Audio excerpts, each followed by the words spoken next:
The next topic we're going to cover is called linear relationships. Okay, first bit of information. In the pink section, any point on a line can be represented by coordinates, an x and a y coordinate. These coordinates are written as an ordered pair, x, y. The ordered pair 0, 0 is known as the origin, and origin is just the centre point of a graph. So for the first question, we're asked to copy and complete the table of values for the rule y equals x divided by 2 plus 4. For the values of x in a range of -2 to 2. And this is similar to measurement, so don't get too scared by it. All it's saying for this first section is our x value equals 2. So if I write x equals 2, or sorry, -2, into this equation. So I have y equals -2 divided by 2 plus 4. -2 divided by 2 equals -1. Then I'm adding 4, so -1 plus 4 gives me an answer of 3. So then all I have to do is fill it into this table over here. Okay? So the next part tells us to make x equal -1. So if I put that in, x equals -1, y equals -1 divided by 2 plus 4. -1 divided by 2 is the same as -0.5 or -1/2. And if I add 4, that's going to give me an answer of 3.5. So I'll put that into this table over here. Now I've got to do the same and work through for x equals 0. Okay, so now I've got to do exactly the same thing for x equals 0. And if I put it in, 0 divided by 2 is obviously going to equal 0. 0 plus 4 gives me an answer of 4. So again, just squeeze that into the table there. And now I have to do exactly the same thing for x equals 1. So if I have 1 divided by 2, that's going to give me a half. So 4.5 is the same as 4.5, and I can just write that in. And then now I've got to do, and finally I've got to do the same thing for x equals 2. So if I have 2 divided by 2, that's going to equal 1. 1 plus 4 gives me an answer of 5. So I can write 5 in there. Finally, it asks me to write the coordinates in this row here, and that's pretty straightforward. So all I have to do is make sure I write my x value first, then my y. So for instance, I'd have brackets, -2, a little comma in there, and a 3. And for the sake of making this quick, I'll write the other ones in, and you can see what they'll look like. So you can see there I've got for this one here, -1, 3.5, 0, 4, 1, 4.5, and 2 and 5, which takes us on to our next slide. Okay, so for this question here, I'm asked to use my table of values to draw a graph. And here's my table of values. Key thing we need to know for the graph is that this here is always my x-axis, which is where the x values go, and that's always my y-axis, and that's where we follow our y values. So first things first, I start at my origin, which is 0, 0.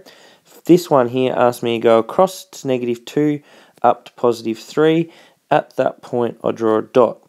Same thing for the next one. I start at 0, 0, go across to -1 up to 3.5 and draw my dot there. This one here, my x value is 0, so I just stay there, and I'm asked to go up to 4. So at y equals 4, I draw a dot. Do the same thing, go across to +1 up to 4.5, draw my dot in there. Same thing for the final one, go across to 2 up to 5, draw my dot. Then it asks me to draw a straight line. And after I've drawn my straight line, this is what it should look like here. This question here is asking me to use this graph to find the following bits of information. So first part A, I'm asked to find the value of y when x equals -4. So always start at the origin 0, 0. I'm using my x value, so I'm following the x-axis, and going across to -4. Once it gets -4, I draw a line straight up. Where it hits the graph, then I draw a line straight across. And that tells me there that my y value equals 5. And I'm asked to do the same thing for the next one. Find the value of x when y equals 2. So I start at 0, 0. This is actually talking about my y value.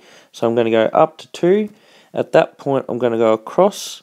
Then where it intersects the graph, I'm going to draw a line down. And you can see there at y equals 2, x also equals 2. So this slide here is looking at x and y intercept. So we'll have a quick chat about them. So an x-intercept is where the graph, so this line here cuts through the x-axis. So if I follow along, this here is telling me it cuts through at -2. Y-intercept, same thing. Follow the graph along. Where does it go through the y-axis? And this here, y equals 2. A gradient, we have positive and negative gradients, are the main ones we'll deal with. So positive gradient slopes upwards from left to right. So our graph here, this one is an example of a positive one. A couple of others might be this here or that there. They're all positive. These here are some examples of a negative gradient, and it slopes downwards from left to right. So that there would be an example of negative. Other ones would be there because it all got a downward slope from left to right. Okay. The final thing this graph or this slide talks about is parallel ones. So if I draw a line roughly in there, you can see that that's parallel because it has approximately the same distance between each of the lines the whole way down. So using the information we learnt from the previous slide, we've got to answer these following questions. So for the graph y equals 2x minus 4, state the x-intercept and write the coordinates of the point. So if we follow it along, x-intercept is where this line cuts through this axis. If I have a look there, I end up at x equals 2. So what I'd have to do is write in, and because it's asking me to state the coordinates, I've got to write 2 for x and 0 for y. Now I'm asked to do the same thing for the y-axis. Where's it cut through? Follow the line down, and it hits the y-axis at -4. So I've got to make sure I write x equals 0 and y equals -4. And if I look here, I've also got to state if it is a positive or negative gradient. And because it goes upwards from left to right, I'm going to say it is a positive graph or positive gradient. Okay, so this last slide here just has a little bit of information to finalise this topic of linear relationships. So we've got a couple of special case gradients. So a horizontal line means that the gradient is 0, but if it has a vertical line, the gradient cannot be evaluated. We just say the gradient is undefined. And the information in the pink there just has some other stuff that you guys can read at your own time.